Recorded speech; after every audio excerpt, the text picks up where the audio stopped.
Assalamualaikum warahmatullahi wabarakatuh. Perkenalkan, nama saya Muhammad Dwinda Agus Arianita. Saya berasal dari Universitas Ahmad Dahlan, Yogyakarta. Di sini saya akan menyampaikan hasil penelitian saya yang berjudul Sistem Pendukung Keputusan Pemilihan Desa Penerima Bantuan Bibit Tanaman di Kabupaten Belitung dengan menggunakan metode Simple Additive Weighting atau SAW.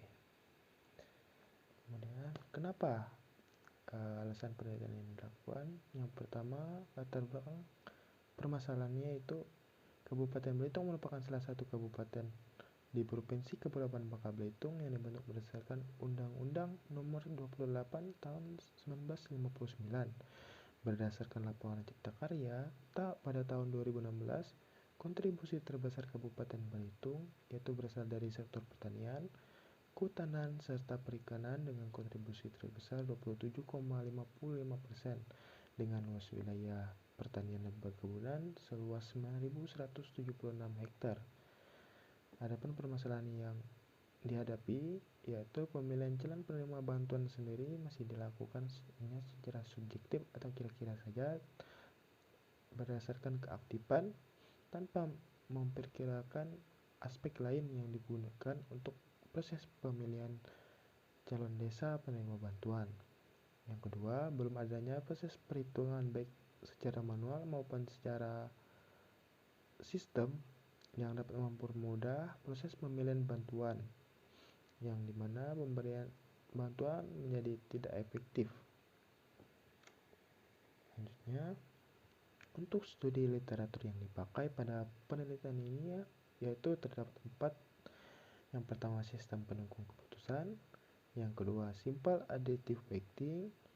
Yang ketiga, ada desa. Dan yang keempat, ada bibit. Selanjutnya, untuk data yang dipakai pada penelitian ini terdapat 3 data, yaitu yang pertama data desa, kemudian ada data kriteria, yang dimana data kriteria ini untuk bobotnya sendiri yaitu berjumlah totalnya 100.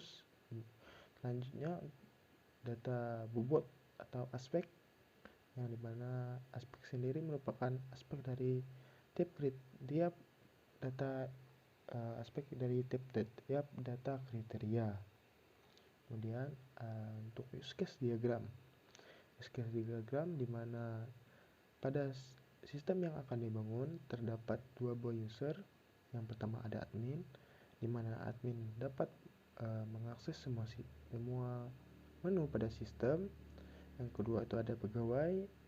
Untuk pegawai sendiri dia dapat mengakses menu login serta logout, kemudian kelola data penilaian serta rekapitulasi data. Selanjutnya yaitu ada Entity Relationship Diagram atau IRD, di mana pada IRD sendiri terdapat 7 bagian yaitu user, desa, penilaian, perhitungan, hasil, kriteria, serta aspek. Selanjutnya masuk ke bagian perhitungan. Untuk bagian perhitungannya sendiri, di sini menggunakan 10 alternatif yang terpilih yang akan digunakan untuk proses perhitungan. Kemudian terdapat 5 kriteria. Yang pertama itu jumlah kelompok tani dengan bobot 20% dengan tipe data benefit. Kemudian jumlah anggota dengan bobot 20% dengan tipe data benefit. Luas lahan dengan bobot 15% dengan tipe data benefit. Keaktifan dengan bobot 30% dengan tipe data benefit. Kemudian yang terakhir yaitu pernah menerima bantuan dengan bobot 50% dengan tipe data cost. Masuk ke bagian perhitungan.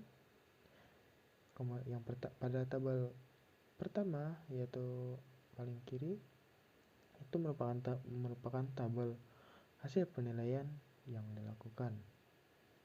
Hasil penilaian yang dilakukan sendiri berdasarkan dari tabel aspek.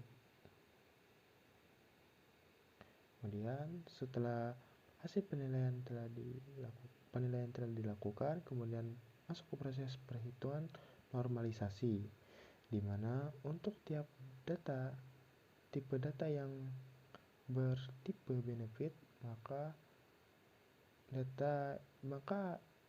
perhitungan yang dipakai yaitu jumlah tiap data yang didapat dibagi dengan nilai max dari data yang didapatkan. Kemudian untuk tipe data cost yaitu nilai min dibagi dengan nilai yang didapatkan. Nilai min yang didapatkan dibagi dengan nilai tiap data yang didapatkan. Maka hasil yang didapatkan yaitu hasil ternormalisasi. Setelah hasil ternormalisasi didapatkan, kemudian proses perhitungan selanjutnya yang dilakukan yaitu perkalian dengan bobot ternormalisasi, di mana bobot untuk tiap kriteria dikalikan dengan hasil yang telah didapatkan sebelumnya. Maka hasil yang didapatkan akan seperti berikut. Kemudian hasil akhir yang didapatkan, di mana di sini 4 desa yang akan dipilih dengan nilai tertinggi yang akan terpilih untuk mendapatkan bantuan, serta untuk desa yang 5 ke bawah atau yang keluar dari 4 besar tadi tidak akan terpilih untuk menerima bantuan. Kemudian untuk implementasi sistem, yang pertama ini merupakan tampilan dari halaman desa, yang kedua merupakan tampilan dari halaman kriteria, selanjutnya merupakan tampilan dari halaman penilaian, dan yang terakhir merupakan tampilan halaman perhitungan serta hasil. Untuk pengujian yang dipakai, yang pertama yaitu pengujian sistem yaitu black box. Pengujian yang dilakukan untuk pengujian black box ini menggunakan 44 skenario dengan didapatkan hasil 100%. Kemudian ada pengujian sistem usability scale. Pengujian ini dilakukan kepada 10 responden dengan nilai skor yang didapatkan yaitu 81,75 dan masuk kategori acceptable. Yang terakhir yaitu pengujian validasi. Pengujian validasi bertujuan untuk membandingkan hasil perhitungan manual serta perhitungan sistem apakah mendekati ataupun sama. Terima kasih. Sekian dari saya. Wabillahi taufiq wal hidayah. Assalamualaikum warahmatullahi wabarakatuh.